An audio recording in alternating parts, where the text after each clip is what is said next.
തലസ്ഥാനത്തിന്റെ പേരിൽ അറിയപ്പെടുന്ന മണ്ഡലം, നിയമസഭാ മന്ദിരം സ്ഥിതി ചെയ്യുന്ന മണ്ഡലം എന്നീ നിലകളിൽ ശ്രദ്ധേയമാണ് തിരുവനന്തപുരം മണ്ഡലം. 2011 മണ്ഡല പുനർനിർണയത്തിലൂടെയാണ് തിരുവനന്തപുരം മണ്ഡലം നിലവിൽ വന്നത്. മുൻപ് തിരുവനന്തപുരം വെസ്റ്റ് എന്നറിയപ്പെട്ടിരുന്ന മണ്ഡലത്തിലെ ഭൂരിഭാഗം പ്രദേശങ്ങളും ഈ മണ്ഡലത്തിലാണ്. നഗരസഭയിലെ വിവിധ വാർഡുകൾ അടങ്ങുന്ന മണ്ഡലത്തിൽ തീരദേശ മേഖലയിലെ വോട്ടുകൾ നിർണായകമാണ്. മണ്ഡലം രൂപീകരിച്ചതിനു ശേഷം 2011 2016 UDFിലെ VS ശിവകുമാർ വിജയിച്ചപ്പോൾ 2021 ആന്റണി രാജുവിലൂടെ LDF മണ്ഡലം പിടിച്ചെടുത്തു. എന്നാൽ കഴിഞ്ഞ തവണത്തേതിൽ നിന്ന് വ്യത്യസ്ത സാഹചര്യമാണ് ഇപ്പോഴുള്ളത്. അയോഗ്യതയെ തുടർന്ന് ആന്റണി രാജുവിന് മത്സരിക്കാനാവാത്തതിനാൽ മണ്ഡലം ഏറ്റെടുത്ത CPM LDF സ്വതന്ത്രനായി ചലച്ചിത്രതാരം കരമന സുധീറിനെയാണ് രംഗത്തിറക്കിയിരിക്കുന്നത്. UDF ആകട്ടെ കോൺഗ്രസ് മുൻപ് 2 തവണ വിജയിച്ച മണ്ഡലം ഘടകകക്ഷിയായ CMPക്കാണ് നൽകിയിരിക്കുന്നത്. CP ജോണാണ് ഇവിടെ UDF സ്ഥാനാർത്ഥി. NDAയ്ക്ക് വേണ്ടി BJP നേതാവ് കരമന ജയനാണ് മത്സരിക്കുന്നത്. പിണറായി സർക്കാരിന്റെ വികസന പദ്ധതികൾ മുൻനിർത്തി LDF പ്രചാരണം നടത്തുമ്പോൾ ഭരണവിരുദ്ധ വികാരവും അഴിമതിയും ശബരിമല സ്വർണ്ണക്കൊള്ള അടക്കമുള്ള വിഷയങ്ങൾ മുൻനിർത്തിയാണ് UDFന്റെ പ്രചാരണം. മോദി സർക്കാരിന്റെ ജനക്ഷേമ പദ്ധതികൾ തിരുവനന്തപുരത്തും നടപ്പാക്കുക എന്ന ലക്ഷ്യമുയർത്തിയാണ് BJP പ്രചാരണം. എന്നാൽ സാമുദായിക അടിയൊഴുക്കുകളാണ് മണ്ഡലത്തിലെ വിജയത്തെ സ്വാധീനിക്കുക. നഗരപ്രദേശത്ത് നായർ ഈഴവ വോട്ടുകളാണ് കൂടുതലെങ്കിലും ന്യൂനപക്ഷ വോട്ടുകൾ നിർണായകമാണ്. പ്രത്യേകിച്ചും ലത്തീൻ കത്തോലിക്ക സഭയുടെ വോട്ടുകൾ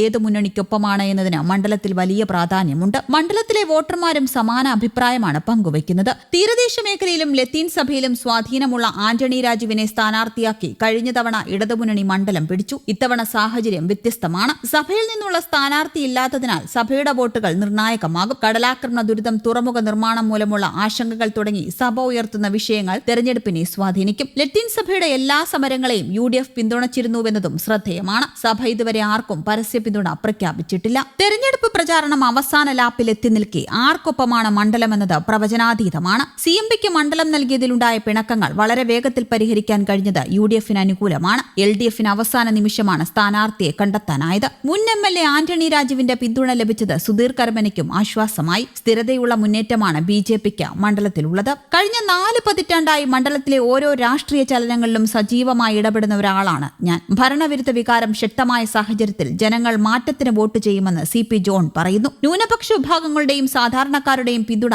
UDFന് അനുകൂലമായ വലിയൊരു തരംഗം മണ്ഡലത്തിൽ സൃഷ്ടിച്ചിട്ടുണ്ടെന്നും അദ്ദേഹം പറയുന്നു. സുധീർ കരമന പറയുന്നത്, ഈ മണ്ണിൽ ജനിച്ചു വളർന്ന ഒരാളെ എന്ന നിലയിൽ തിരുവനന്തപുരത്തെ ഓരോ ഇടവഴിയും ഇവിടുത്തെ മനുഷ്യരുടെ മനസ്സും സുപരിചിതമാണ്. ഭരണത്തുടർച്ച ആഗ്രഹിക്കുന്ന ജനങ്ങൾ ഒപ്പം നിൽക്കുമെന്ന് പൂർണ്ണ വിശ്വാസമുണ്ട്. മണ്ഡലത്തിലെ വോട്ടർമാർ എന്നെ സ്വന്തം കുടുംബത്തിലെ ഒരാളായാണ് കാണുന്നത് എന്നും. അതേസമയം NDA സ്ഥാനാർത്ഥി കരമന ജയൻ തിരുവനന്തപുരം മാറ്റം ആഗ്രഹിക്കുന്നു എന്നതിന്റെ തെളിവാണ് പ്രചാരണ വേളയിൽ ലഭിക്കുന്ന ജനമുന്നേറ്റം. കേന്ദ്ര സർക്കാരിന്റെ ജനക്ഷേമ പദ്ധതികൾ ഓരോ വീട്ടിലും എത്തിക്കാൻ കഴിഞ്ഞത് വലിയ നേട്ടമാണെന്ന് പറയുന്നു. പരമ്പരാഗത രാഷ്ട്രീയ സമവാക്യങ്ങൾ ഇത്തവണ തകരുമെന്നാണ് അദ്ദേഹം ഉറച്ചു വിശ്വസിക്കുന്നത്. News desk Kerala Kaumudi.